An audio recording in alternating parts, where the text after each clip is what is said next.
Hey guys, I just wanted to go over this lesson with you. You can just read this document if you want to, but if it helps you, if I kind of go over it a little bit, that's what I'm planning on doing here.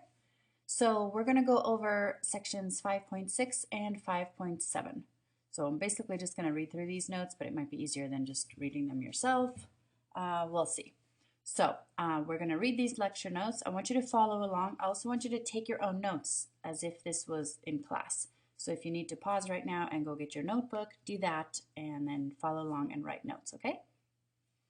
Okay, so for section 5.6, which has to do with what's called the Poisson probability distribution, here's what's going on. In the previous section, we talked about the binomial probability distribution, which is where we have two possible outcomes, success or failure, and we want the probability of exactly X successes in N trials given a P probability of success for any given trial.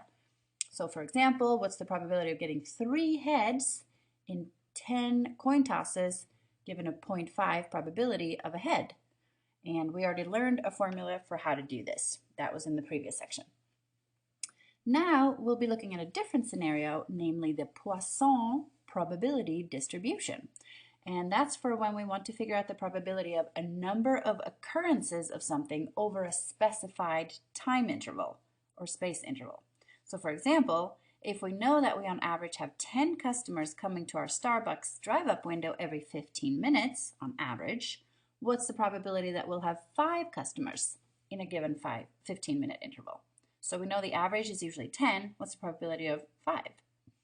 So first of all, the setup for anything like this is as follows. The probability of an occurrence is the same for any two intervals of equal length. In other words, the average numbers of customers in a 15-minute period is always the same. It doesn't change. It's always on average 10 people, 10 people, 10 people. That's not really realistic for Starbucks because depending on the time of day and everything, but that's the setup. And then also the occurrence in any interval is independent of the occurrence in any other interval. So in other words, if a lot of customers happen to arrive in one interval, that doesn't change the fact that we still expect on average 10 customers in the next time interval, in the next 15 minutes. Cool? Okay, let's take a look at our probability formula. So here's what it looks like. Some things multiply, divide, factorial, etc. And where these different things then, X is the number that we're interested in. So for example, 5 customers. So what's the probability that we'll have 5 customers? So X is 5. Mu is the average number of occurrences in an interval, so that's our 10 customers. And then E is that mathematical number that you've seen before, which is 2.71828. It's also on calculators, so you can just use it straight from the calculator. And as you recall, the exclamation mark means factorial, as we've seen before. That is to say the number of times, the number times all the whole numbers below it, down to 1. For example, 5 factorial is 5 times 4 times 3 times 2 times 1 is 120. Anyway, notice that the length of our interval, so the 15 minutes, that doesn't go into the formula. And we'll talk a little bit about that shortly. But that's just the length of the interval that we're interested in, so it doesn't even go in there. So for our example, we had X equaling 5, and mu is 10. So the probability of those exact 5 customers arriving in our interval is, we just plug all these numbers into the formula. So we have our mu being 10, we have our X being 5, we plug all that in and do that on the calculator and we get a number, 0.0378. So that's the probability. Boom, easy peasy, right? Just like with the binomial probability function, there are tables to use if we don't want to use a calculator for all this. Now, this is, of course, mostly back in the olden days when they didn't have calculators who could do all this really quickly. But if you ever need a table, they are in the back of the book. Here's an example with the X and the mu that we're interested in. So, oops, sorry. We have to figure out, well, what's the X that we're looking for? Oh, we were interested in 5 number of customers. And what's the mu we're talking about? So these tables go on for pages upon pages because, you know, they've got to figure out all these combinations. But our mu was 10, so then we just look at, okay, mu being 10, X being 5, and there it is, 0.0378. So that's already done for us if we want to do it that way. Okay, now you do a problem. Here it is. You've got your questions. Write out the formula, plug in the numbers, and get the answers, and then check below to see if you get the right answer. So right now, I recommend you pause this, do the work just like we would in class, write out the formula, plug in the numbers, and see if you can get the right answers by yourself. So pause, and then scroll down and see what you get. Here's what we should get. These are our answers that we should be getting. If you need to go back and rework some of this, pause and do that. And lastly, regarding this Poisson, which is super fun to say, notice that the time interval needs to be the same for X and mu. So for example, if we know that 10 customers arrive every 15 minutes and we want the probability of X customers in an hour, well, that's not the same as 15 minutes. We first have to convert our mu, the 10, to what happens in an hour. So if 10 people arrive every 15 minutes, well, there's 4 of those time intervals in the hour that we're interested in, right? So we must have 40 arriving in an hour. So we would use mu equals 40 in our equation. All right, that is all for Poisson. So now we're going to go to the next section here. 5.7, hypergeometric probability distribution. Let's cruise on down here.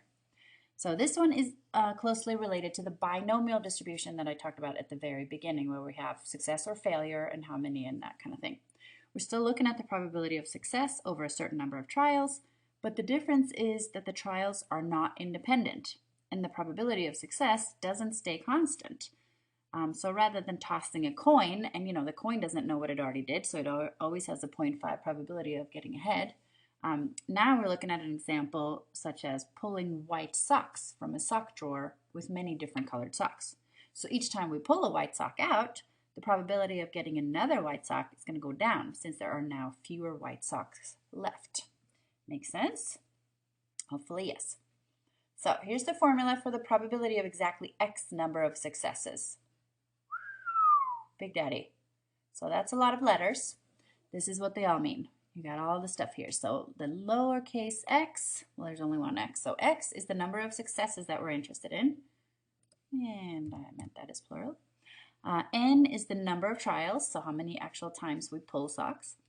Capital N is the number of elements in the whole population, so the total number of socks that we have in our drawer. And R is the number of elements in the population that are labeled as success, so how many white socks do we have in the drawer. And then when we have two numbers on top of each other in parentheses, that means this following formula with some factorial stuff like this. So whatever are on top of each other, here's how those numbers go into the formula. So for example, if we had 5 on top of a 2 in the parentheses, we would put the numbers like this and get 10. If you want to pause right now and see if you get that, go for it. Okay, so let's look at our example. Let's say we have a sock drawer with socks that are not paired up. They're just all mixed up with 12 socks total, so capital N is 12.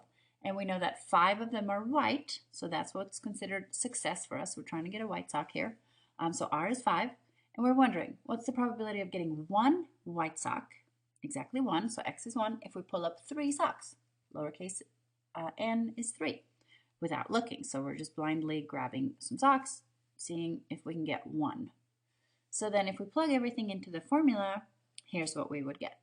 Now you should pause this and look at the formula above, write it down, write out what's our R, X, N, lowercase n, plug them all in, make sure that you can get this, because it's one thing to just see it, but another thing to do it. So pause and make sure you get the same thing. And now you're going to do your own problem. Ooh, let's not look at the answer yet. So do this problem. Try to figure out exactly what to plug in, plug it into the formula, get an answer, and see what you get. So pause it right now and try to do that. And here's the answer. This is what you should get. These are the things that you should be plugging in. If you didn't quite get that, pause it again and redo it. All right, and that is all for today. So we will start next class with some work on these two concepts, the Poisson and hypergeometric distributions, before moving into the next chapter.